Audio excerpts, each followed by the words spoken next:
Hola, les doy la bienvenida a una nueva conversación de Observatorio Judicial a través de nuestras plataformas de Spotify y YouTube. Soy Andrea Martínez, directora de Observatorio Judicial, y hoy he querido conversar acerca de un tema muy interesante y que cada cierto tiempo reaparece dentro de la jurisprudencia de nuestros tribunales de justicia, generando diversas opiniones y también críticas. Me refiero a la noción de la interrupción civil de la prescripción por el solo hecho de la notificación de la demanda.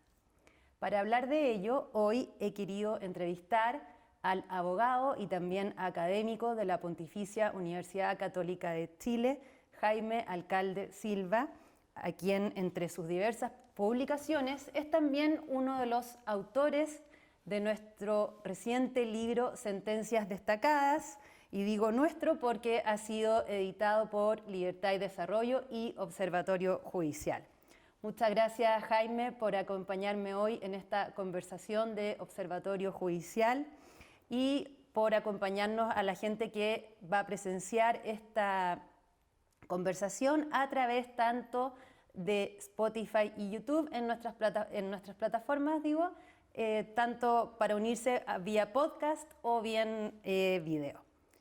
Para comenzar, Jaime, partamos por contarle a la gente que aún no ha tenido la oportunidad de leer el libro, de qué se trata el capítulo que nos convoca en particular, que ha sido un caso resuelto por la Corte Suprema el año pasado, un año especial, un año marcado por la pandemia del COVID-19. Cuéntanos un poco del caso, de qué trata.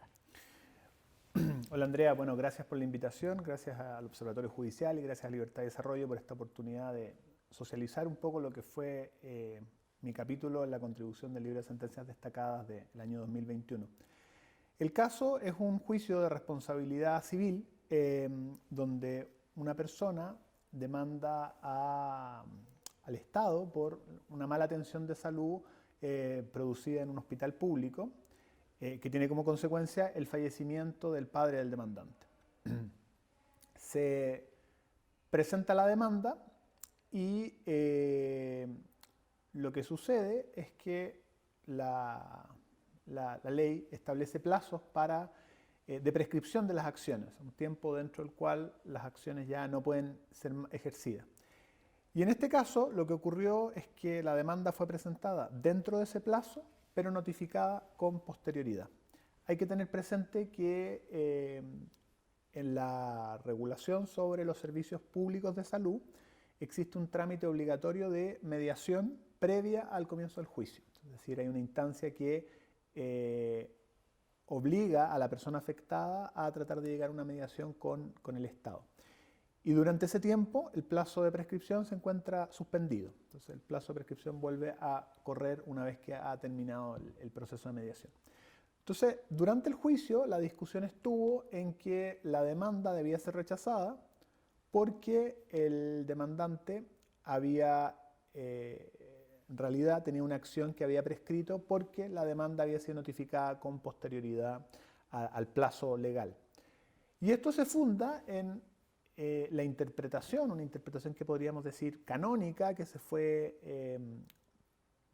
asentando por parte de los tribunales y por parte de la doctrina respecto de cuándo se entiende interrumpida la prescripción. La interpretación habitual era que la prescripción en realidad se interrumpía con la notificación de la demanda y no con su sola presentación.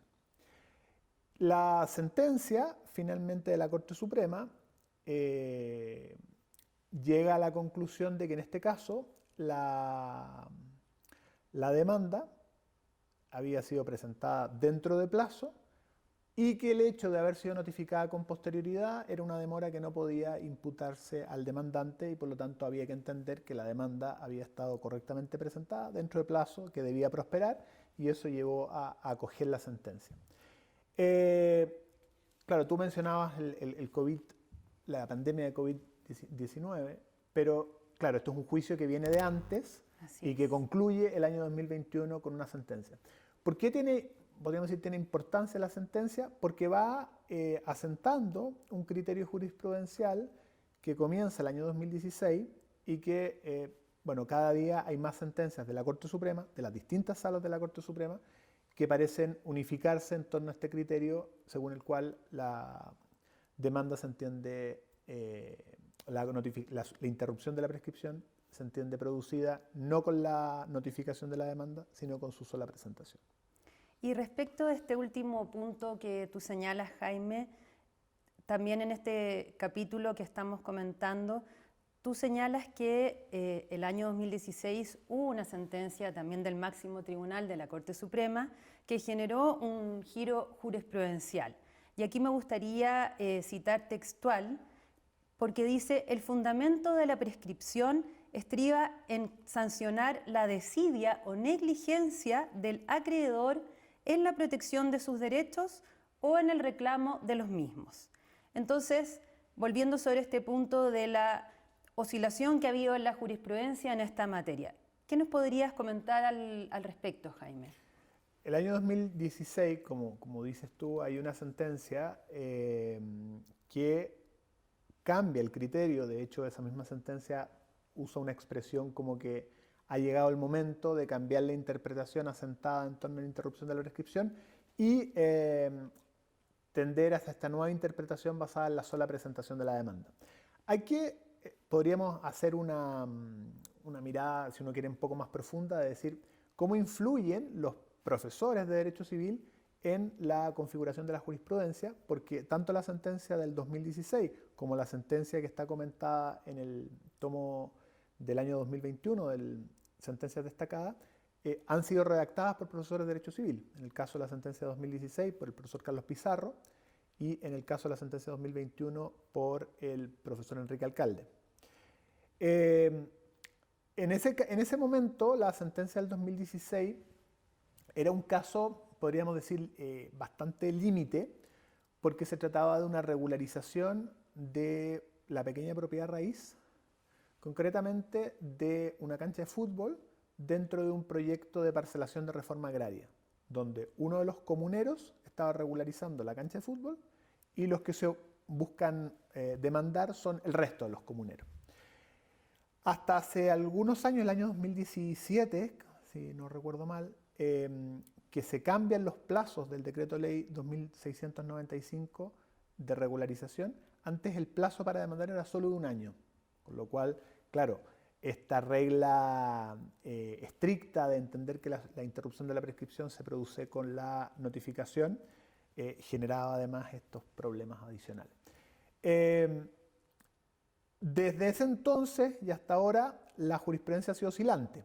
Hay sentencias que acogen el criterio de que la sola presentación de la demanda es suficiente, algunas que mantienen el criterio tradicional de que es necesaria la notificación. Hay incluso algunas sentencias que han dicho una medida precautoria, la presentación de una medida precautoria ya es suficiente para interrumpir porque estamos mostrando una ruptura de esa inactividad del acreedor que tú comentabas.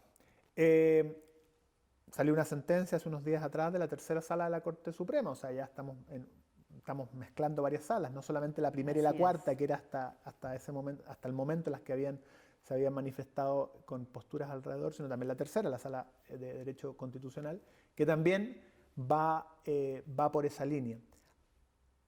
Hay que hacer presente que la sentencia del 2016, cuando explica el fundamento de la decisión de entender la presentación de la demanda como el momento del cual se produce la interrupción, rescata una doctrina antigua, una doctrina de José Clemente Fabres, que fue decano de la Universidad de Chile y fue el primer decano de la Universidad Católica de la Facultad de Derecho, y es una persona que escribe a finales del siglo XIX, principios del siglo XX, pero que ya sostenía esto, ¿no? Decía, tenemos que tratar de tener una postura más flexible que entienda que en la medida que el juicio sigue su curso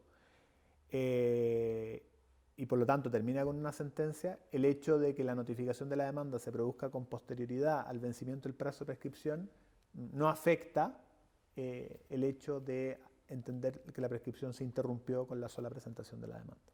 Así es, esa referencia es muy interesante, la pueden encontrar en el capítulo del libro que, les recuerdo, es comentado por el profesor Alcalde Silva, que hoy nos acompaña. El profesor Jaime Alcalde es uno de los autores de la última edición del libro Sentencias Destacadas, editado, como comentaba, por Observatorio Judicial y Libertad y Desarrollo. Jaime, llevando el tema ahora a la práctica más bien de los tribunales de justicia, temas más prácticos, ¿cómo se entiende en la práctica esto del llamado efecto interruptor de la prescripción? Pensando en términos de lo que hemos ido conversando de la notificación de la demanda. ¿Qué nos puedes contar un poco tú al respecto? La materia está tratada en el Código Civil. El Código Civil habla de que la interrupción civil se produce por habla de acción o demanda que presenta el acreedor. Y luego hay un artículo, el artículo 2503, que establece supuestos en los cuales el beneficio de la interrupción se pierde. Básicamente la interrupción supone que el plazo de prescripción deja de contarse, lo que significa que el acreedor, mientras se está discutiendo el juicio, no tiene el riesgo de que su acción prescriba, ¿no? Precisamente claro, porque se ha actuado dentro de plazo. Originalmente el Código Civil establecía como uno de estos supuestos en los cuales se perdía el beneficio que el demandante hubiera cesado en la prosecución del juicio por más de 3 años. Eso cambia en el año 1938 y se dice que desde entonces y hasta ahora queda vinculado con la declaración de abandono del procedimiento. Claro, ¿qué pasa ahí? Tu pregunta sobre la práctica judicial. Que el abandono del procedimiento, los tribunales lo han entendido de una manera bastante restrictiva y especialmente bajo un criterio de que todos los demandados, estén notificados. Perfecto. Con lo cual se puede dar el caso en ciertos tipos de acciones donde la prescripción esté interrumpida, pero no puedas lograr conseguir el abandono, que el tribunal declare el abandono precisamente por esto. Entonces, se plantean esos problemas en la práctica y eso también tiene consecuencias, ¿no? El hecho de que esté interrumpida la prescripción significa, por ejemplo, que los intereses siguen corriendo, que el derecho del acreedor puede ser ejercido en cualquier momento, etc. Así es. Bueno, Jaime, por último, quería hacerte una pregunta final. ¿Existe alguna experiencia comparada que valga la pena resaltar en cuanto a cómo se ha resuelto este tema en otros países? Sé que existe porque leí tu comentario y sé que es así, para que nos puedas contar brevemente al respecto. Sí, en general lo que ocurre en otros países es que la interrupción suele ir vinculada con un plazo adicional para que el acreedor notifique. Entonces, tú efectivamente presentas la demanda, eso produce la interrupción de la prescripción, pero hay un plazo para notificar, que según los ordenamientos varía, pero si el acreedor no notifica dentro de ese plazo, pierde el beneficio de la interrupción.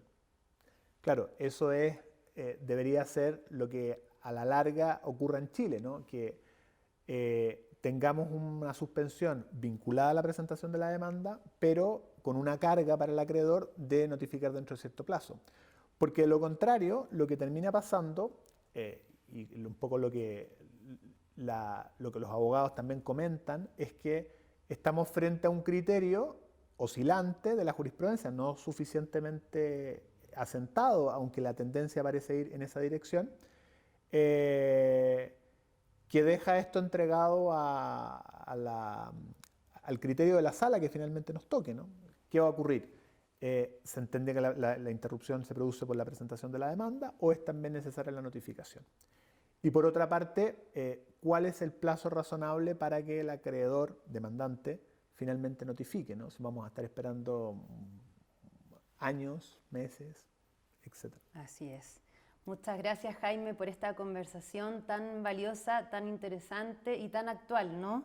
Y muchas gracias a todos quienes siguen a Observatorio Judicial en sus distintas plataformas. Los invitamos a escuchar y a ver nuestros videos en YouTube y a seguir también nuestros podcasts en El Observador. Muchas gracias. Gracias por la invitación.